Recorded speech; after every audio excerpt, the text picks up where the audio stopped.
Hello and welcome to the McLaren MP4-12C. What a name, it really rolls off the tongue. As somebody who has toured the McLaren factory and driven a lot of other McLarens, the 12C probably has the weirdest reputation of them all. Overshadowed since it's kind of the first try of modern McLarens, this car was still the basis for everything that came later. So my question is, does the 12C really deserve to be overshadowed? Let's go for a drive and find out.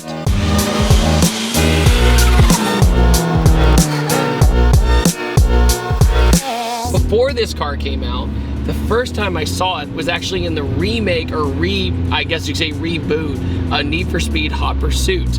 And what was really interesting about it was when you would scroll over for the stats, it was all question marks, like, ooh, it's mysterious. We don't know what this next McLaren concept car is going to be. Well, then McLaren decided to release it, and unfortunately, I think they're victims of bad timing. Because the reason I say that is because there was a certain other supercar that also had a Spider version that came out nearly the same time, and that is the Ferrari 458. Now, the Ferrari 458 and this car were compared constantly on Top Gear, on early YouTube days, and the 12C kind of got this weird rap. One, the entire argument was, yeah, but the 12C is faster than the 458. Why wouldn't I buy the 12C? Well, they're about the same price in the same class, and this is McLaren's first ever street car back after the McLaren F1. So quite the gap, as you can imagine. And honestly, the McLaren in a lot of ways had this weird issue that when people drove it, they say it's almost too nice. It's almost too smooth, while the Ferrari had this rawness to it. Ferrari, naturally aspirated, and it has the signature Ferrari looks. It looked great. It was way better than the factory 430, and that's what a lot of people liked. The McLaren, though, was unproven, untested, had a ton of electrical issues that a lot of people didn't like. Getting your battery changed could cost you thousands of dollars. So even if you got a used one of these when they, collapsed to the ground in value, these things, after they were bought from, the factory price, they did not hold their value whatsoever, and they just plummeted. And unfortunately, that also gave it a what's wrong with it? Why is it so cheap to buy these? And that's a real shame, because the 12C is a fast car. For the time, it was a really great fast car. It is a 3.8 liter twin turbo V8, made 592 crank horsepower and 443 foot-pounds of torque.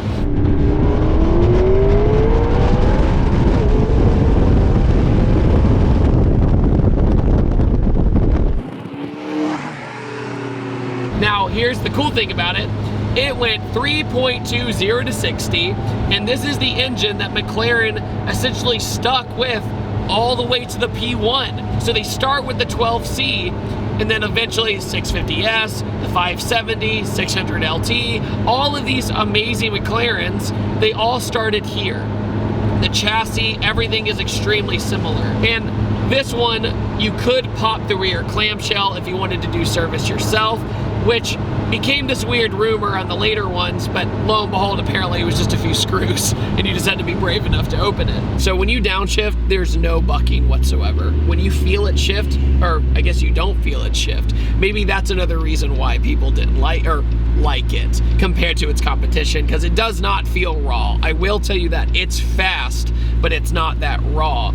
But it just depends on what you're into, to be honest with you. Hello, wastegate. Wow, this thing has a sick wastegate sound. Here, listen to this, guys. I'll barely go into it. Yeah. Okay. You know what? I should have given this car more of a chance. Already, I haven't even gotten on the gas yet. First gear, I'm just gonna roll into it and let you hear this thing.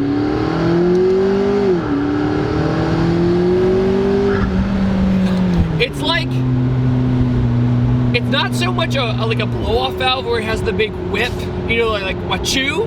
It has this very gentle, smooth, gurgle. And I can't describe it.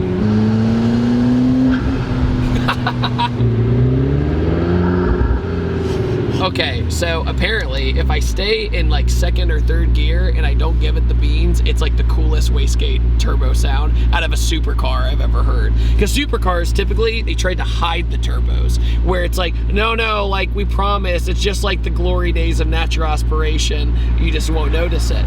This, it's like they intentionally let you know it was turboed, and I really dig that. But here's the number one thing you notice in the 12C as soon as you get in it. It's really comfortable. And the open air feels really good. There's not a lot of buffeting coming into the cabin. You actually have this floating center console. You can actually have the cup holder under the center console, which you reach for, but it's really not that big of a deal. One thing I'm not huge on in McLaren's is to adjust your seat. It's on your right, under your right leg. So it's kind of awkward to reach. So you're doing this little hunch thing. And yeah, see that? I'm moving back and forth and I'm like, wait, which button is which? There's so many different options. The steering wheel feels really good in your hands. And the paddles, when you push on the plus, you feel the left one, the minus, go with it. It yaws like a seesaw. So on your left hand, you feel it collapse with your other fingers. So you have a very satisfying moment.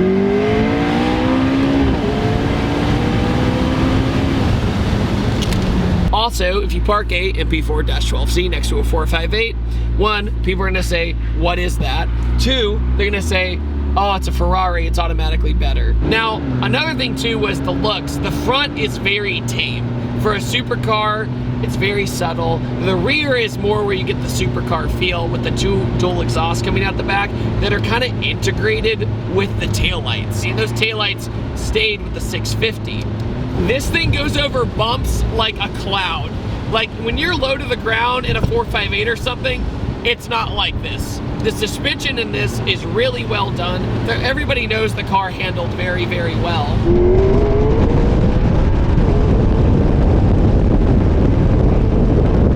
Okay, watch this.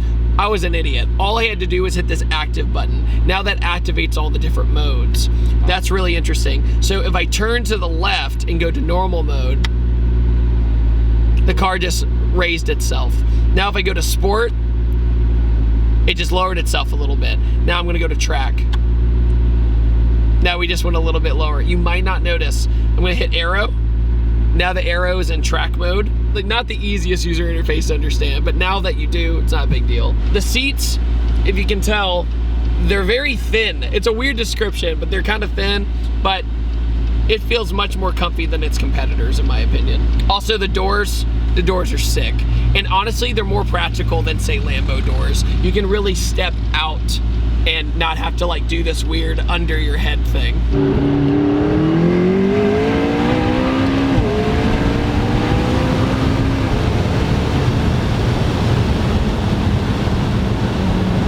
This thing is fast, dude.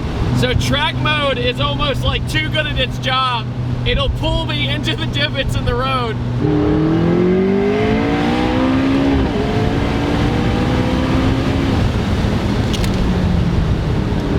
I got the wing to go up. So what's really cool is when you have fun in the McLaren and then you shut it down, you get a big fat wing come up in the back. And what's cool about it is that it's not a slow wing. It's not like one of those active aero wings that's like, yeah, we're gonna do this now. It's not as fast as the 4GT where it's like bop, but it's like an in-between. This steering wheel is one of the most natural feeling steering wheels in my hand. And I know that's kind of hard to explain, but they have this perforated leather right here, but then the rest of the wheel is like normal leather. And having that combo is actually really satisfying because there's like a place to put your thumbs that feels really natural. So as I'm in track mode, there's definitely a suspension difference. You feel almost every bump in the road, but for me, that's kind of a good thing because it tells me, well, if you're in a bad situation, you get all that feedback through the car. When I say it's stiff, it's not unbearably stiff. It just, you notice it, that's all. Now, when it comes to all the other McLarens that I've driven before, it's interesting to see that this was the dawn of that era, and I actually started in the 720. That was the first one I ever drove. And going backwards, you know, driving the 675 LT, some other ones, you can definitely tell the DNA of this is in all of them, even though they got better and better over the years. And when you go to the McLaren factory, it's really fascinating because nowadays it takes like 250 hours per car or something like that. but you can really tell like how meticulous it is. Also, another thing, I think a good comparison when it comes to the subtlety of the MP4 is the Audi R8. The Audi R8, sure, it's a Lambo underneath, but a lot of people don't really know what it is. But you can have that supercar-ism without all the attention of a supercar. Like, sure, are you gonna get people at the gas station looking at this thing? Probably, but not on the same level as a bright yellow Lambo. All in all, the 12C is a fantastic car to drive. It's smooth, it's comfortable, it makes all the right noises, and for a supercar, most importantly, it's fast. It's more subtle than a Ferrari and Lamborghini, but sometimes that's not what everybody wants. The 12C is the supercar not to be seen in, much like the Audi R8, and I think that's just fine. What do you guys think about the McLaren 12C? Do you think it deserved to be overshadowed by the Ferrari 458? Let me know in the comment section below. And on that note, I typically upload on Tuesdays, Thursdays, and Sundays, and I will see you guys next time. Take it easy. Have a wonderful day. Goodbye.